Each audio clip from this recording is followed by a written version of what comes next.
The Third Umbral Era had come. The naked hubris shown by the Church mirrored the greed of kings that had dominated the First Astral Era.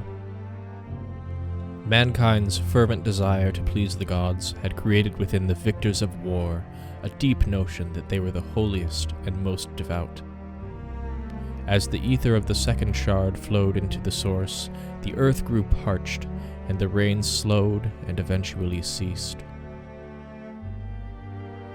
The sun had grown large in the sky, and the plants and animals were both sapped of life. The once verdant grasslands of Thanalan were reduced to a dust-choked wasteland. The large creatures that lived there, now robbed of their source of food, quickly died of starvation and went extinct. With most farms either razed or abandoned, the few that could still produce food were stricken by drought, and those who depended on them for their livelihoods were stricken by famine, making widespread starvation commonplace.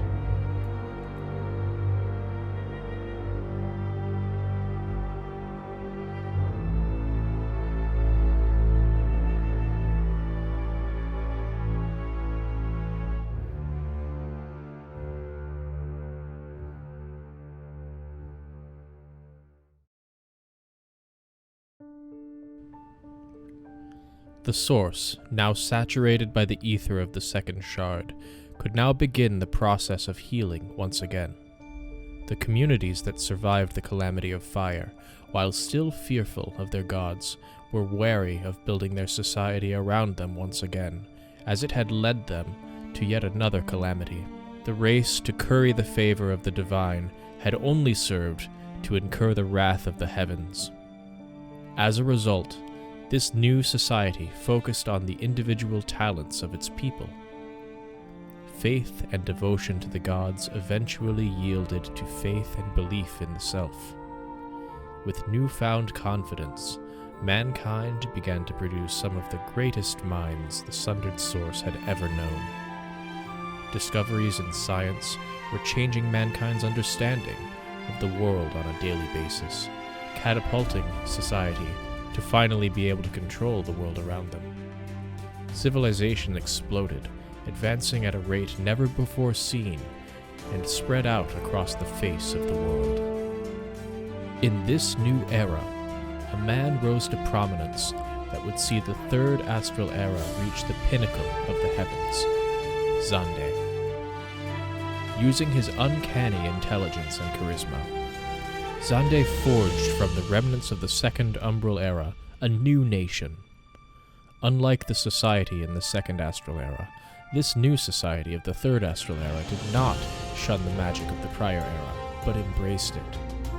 Alongside the pillars of science upon which Xande's society was built, the descendants of witches and priests of the prior era were welcomed and given places to wield their power for the good of the people. As Xande learned more of the potential magic held, he assigned these mages to be part of his army, and their strength proved to be unmatched in battle. This advantage allowed the new nation of Allag to subjugate its neighbors with limited Allagan casualties, and in less than a year, Xande crowned himself emperor. The decision to incorporate magic into Allagan society yielded not only military advantages, but civilian and social as well. Siege engines were enhanced with magic, allowing them much more range and precision than their solely mechanical counterparts. Cranes were able to lift blocks 10 times their maximum load with a fraction of the manpower. Soon, ethereal knowledge would be applied to everything, from construction to medicine, transportation, communication. This application of ether came to be known as etherochemistry, and it would be using this that Allagan Xande would carry mankind into a golden age. Xande instilled in his children the importance of what he had accomplished and the legacy they would lead after his death. His direct descendants took this to heart, and seeing the prosperity of their people, decided to spread it to every corner of the 3 great continents. From Aldenard, the empire rapidly spread into Ilsabard. The nations there that resisted did not do so for long, crushed under the absolute might of the Allagan military. Soon, there was not a city in the whole of the 3 continents where the Allagan imperial standard did not fly. After conquering the great landmass, the Allagan Empire turned its attention from expansion and war to benefiting and bettering the lives of the citizens and subjects of the Empire. With no more enemies, peace prevailed and the people thrived.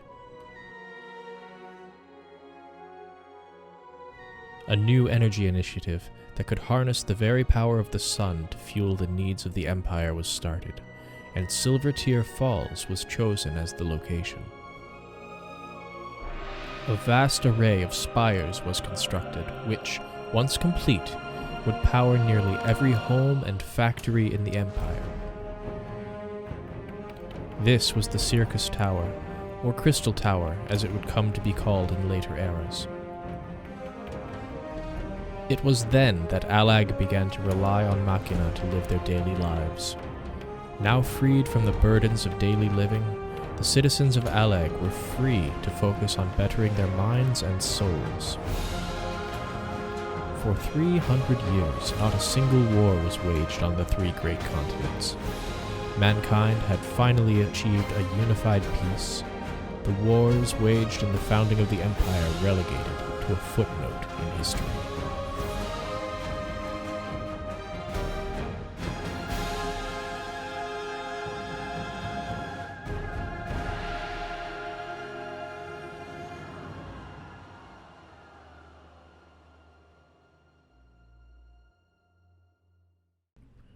As time passed, however, the Allagans grew complacent. Lacking the need to strive to create, Allagan society began to focus only on leisure and slowly fell into disarray. Learning fell to the wayside, and the great machines that had made society a paradise fell into disrepair. Birth rates plummeted, and the death rate increased. Leaders grew increasingly corrupt, and dissatisfied with the direction the Empire was taking, isolated uprisings began to manifest in the farthest corners of the Empire. As the citizens of Allag sat in their homes, growing dangerously dependent on the luxuries their predecessors had struggled to afford them, a man rose who refused to stand by while the Empire was crushed under its own weight.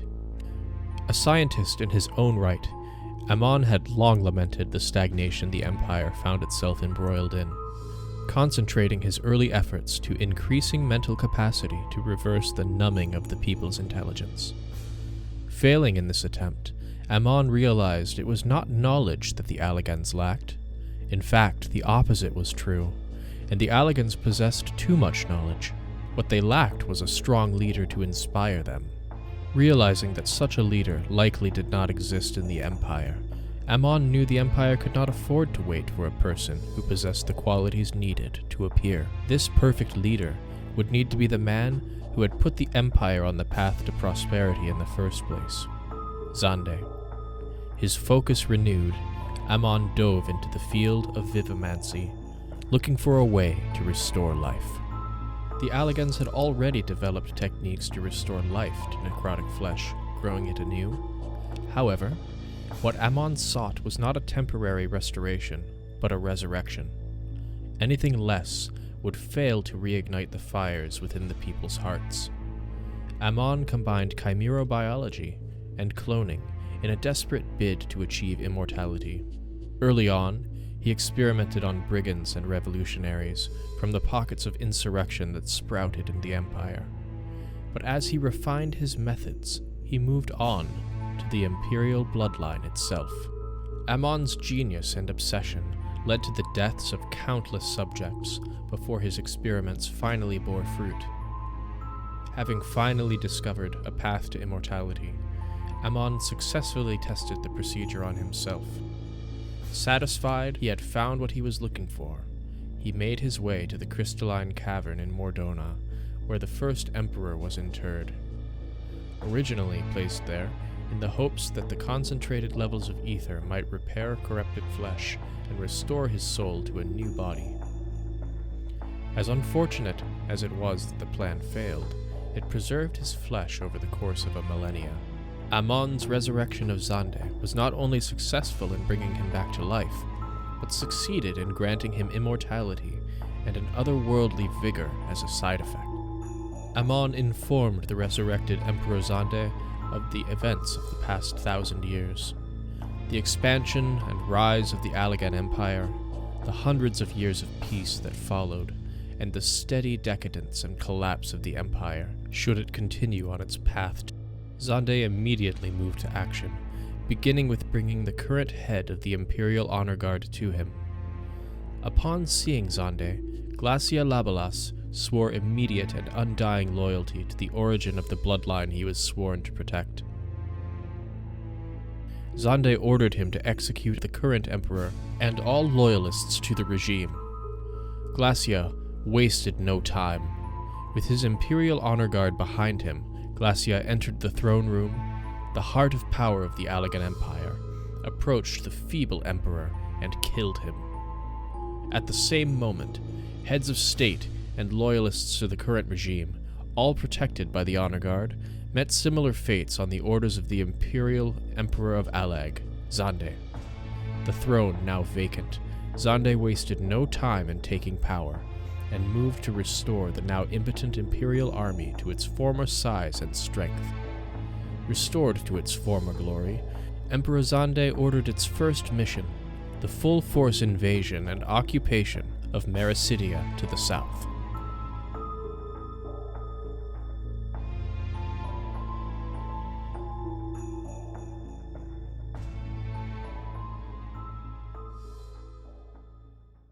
The effect the return of the first emperor had on the Allagan Empire was everything Amon wanted and more.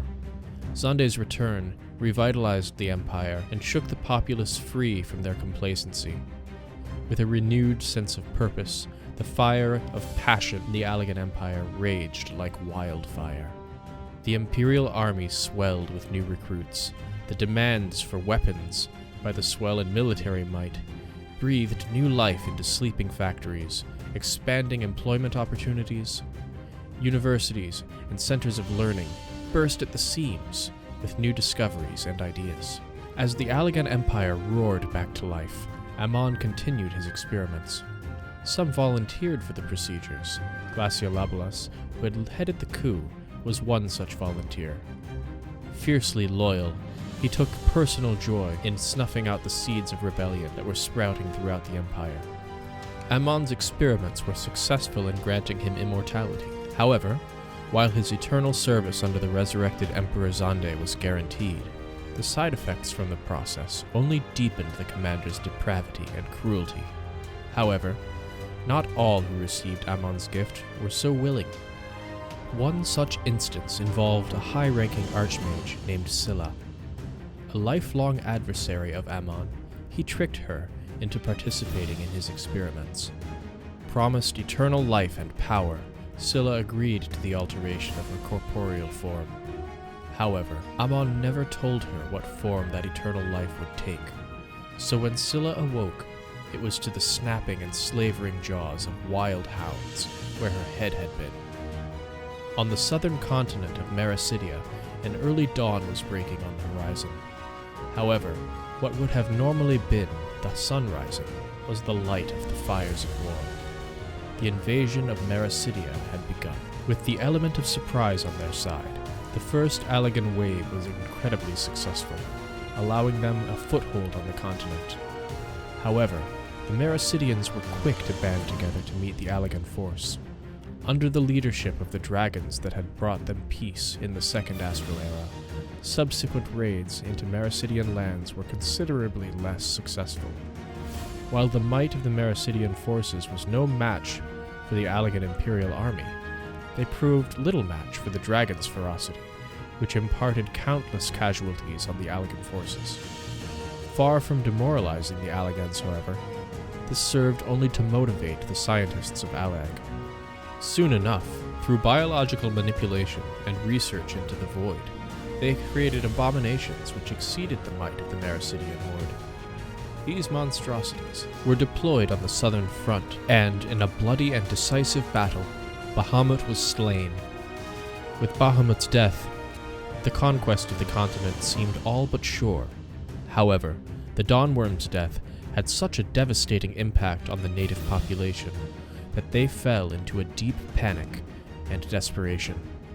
The Ascians, well aware of the coming force and the likelihood that they would remove Bahamut from the equation, had instructed the nations of Meracydia in the techniques required to summon primals, or, as the Allagans would call them, icons. Almost immediately after the death of Bahamut, the nations of Meracydia, driven to the brink, invoked and summoned their gods in a desperate bid to drive off the invaders from their land. Multiple summonings were successful, but of those, 3, Sophia the goddess, Sephiroth the fiend, and Zervan the demon, would prove the most effective at staving off the Allagan invasion.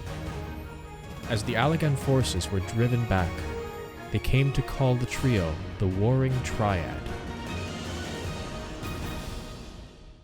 Driven to the very coasts of the continent, the Allagan forces were nearly swept from the land entirely.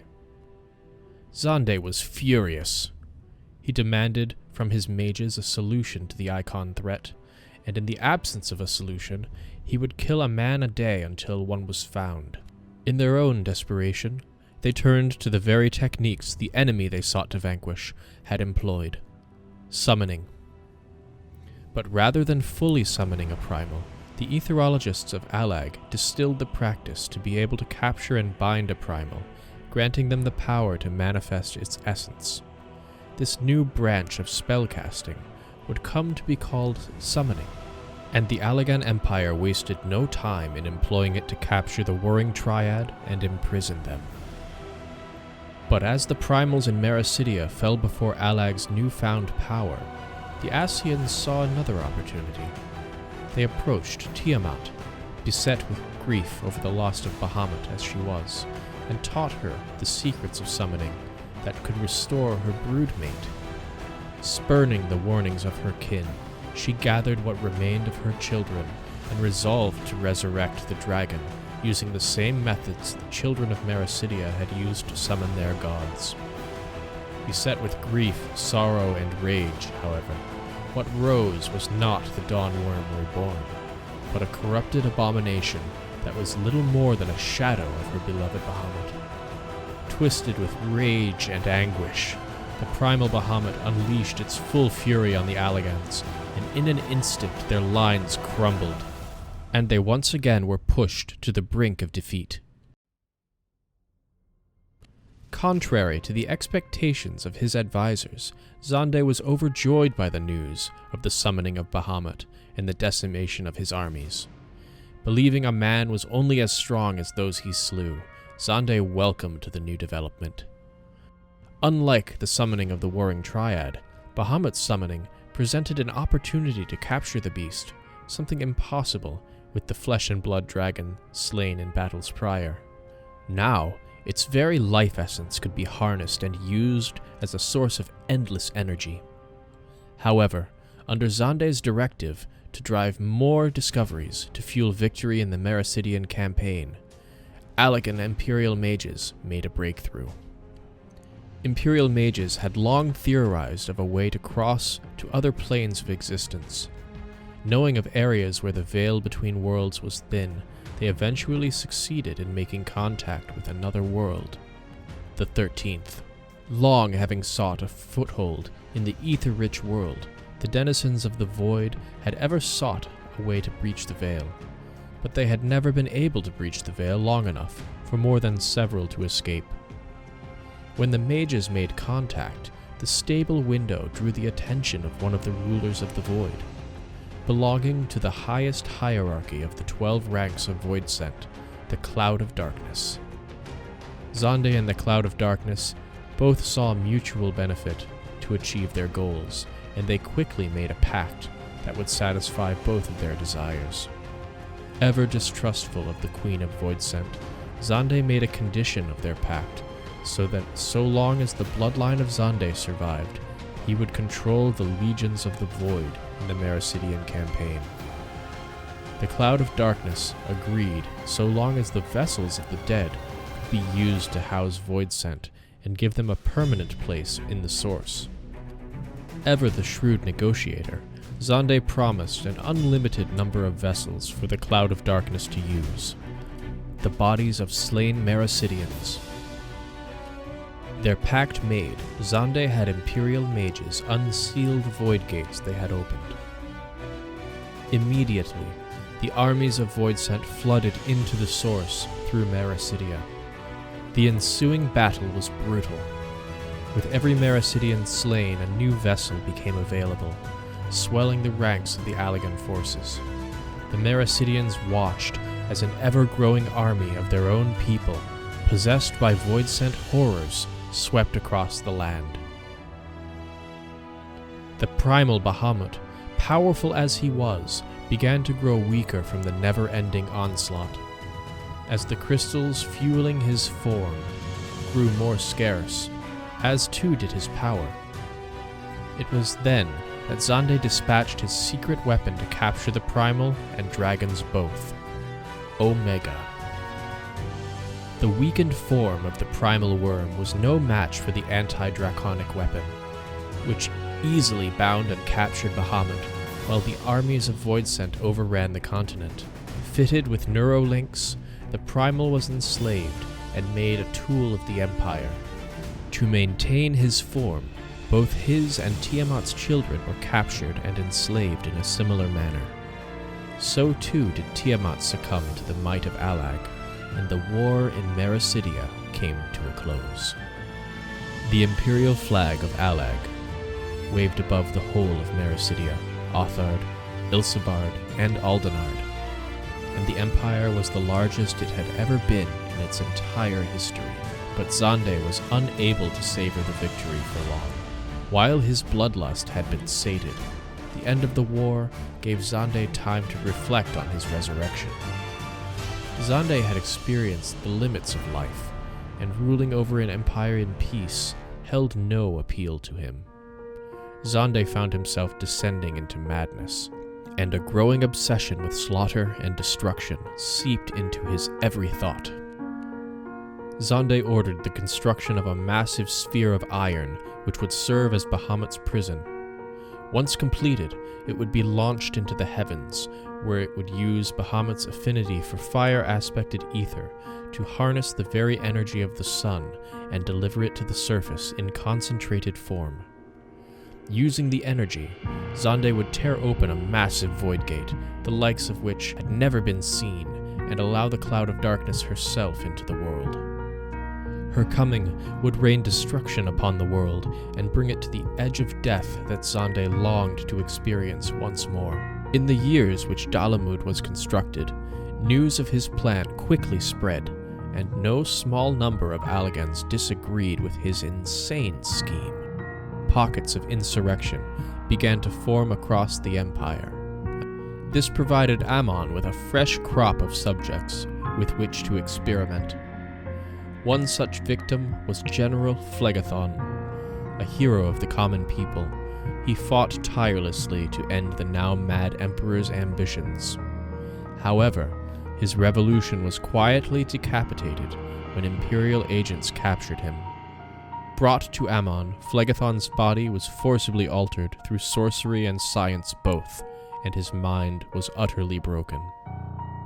As soon as Dalamud was completed, it was launched into the heavens containing the primal form of Bahamut. Immediately, it functioned beyond even Xande's wildest hopes, quickly accumulating enough energy from the sun to send to the Crystal Tower and open a gate to the void. The stage was set to usher in the Fourth Umbral Era.